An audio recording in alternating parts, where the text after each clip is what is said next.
yesterday. The huge news that broke: the House of Representatives is without a leader this morning after Kevin McCarthy was ousted as Speaker of the House. A lot of people were saying, hello, this was math. We predicted this to happen. Others are shocked. And it doesn't feel like there's a plan B here. Talk about, I mean, a huge news story. It's the first time in history that a speaker's been voted out of office, and by 8 members of his own party, joining with Democrats. Now, McCarthy served just shy of 270 days as Speaker of the House, the shortest term for a speaker in over a century. Now there is a new temporary speaker tempore.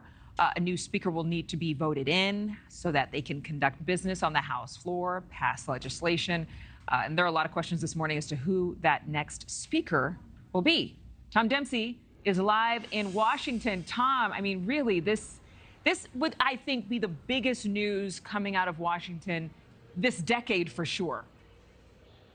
Yeah, I mean, gosh, it was just crazy following all those votes here. But now, of course, the big focus shifts to what the heck happens next after all that. Some lawmakers are floating around an idea that former President Donald Trump could be the possible next Speaker of the House. Now, that remains highly unlikely to happen. But without an elected House Speaker here at the Capitol, no bills can come to the floor. No votes can be held on things like Ukraine funding, border security, government spending. None of those issues can be addressed with votes or bills until an elected House Speaker comes to the floor. For our viewers at home wondering, how did we get to this point? Well, this all unfolded after the House passed a short-term government spending bill this past weekend with Democrat support and without deep spending cuts or Republican provisions for border security. All Democrats and 8 Republicans total voted to remove McCarthy as Speaker, with Representative Matt Gaetz continuing to criticize McCarthy after the vote. Take a listen. The conservative agenda was being paralyzed by Speaker McCarthy. We hadn't even sent a subpoena to Hunter Biden. Our oversight was lackluster. Our spending priorities were misaligned. The top line budget was going to lead to more inflation, more debt, more challenges. So the best way to advance the conservative agenda is to move forward with a new speaker. Now, an obvious big question this morning: who will be the next House Speaker? No clear leader has truly emerged for House Republicans in the wake of this. Representative Steve Scalise serves as Majority Leader, Tom Emmer as Majority Whip. House Judiciary Chairman Jim Jordan could be floated around, as well as current acting Speaker Patrick McHenry.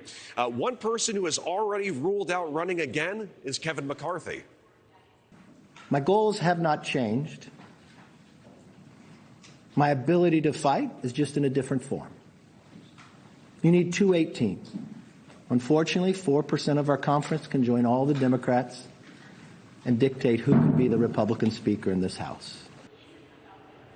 Now, I addressed this earlier, but no elected House Speaker brings a big impact to proceedings. Representative Jim McGovern, the top Democrat on the House Rules Committee, telling NewsNation no votes can be held and no bills can be brought to the floor. Committees can still meet and hearings can still be held, but nothing can get done on the floor until the House elects a Speaker. Also, this may be something that's not known by a lot of people watching at home, but, you don't actually have to be an elected member of Congress to be House Speaker. So some lawmakers, including Representative Marjorie Taylor Greene, saying they would support former President Donald Trump to be the next House Speaker. Again, that remains highly unlikely. But guys, as this controversy plays out over who the next House Speaker could be, the government could run out of money in the next 6 weeks if Congress can't agree on a government spending package. So a lot to watch out for this morning here on Capitol Hill, guys. Thank you for watching. Go to newsnationnow.com to find NewsNation on your television provider.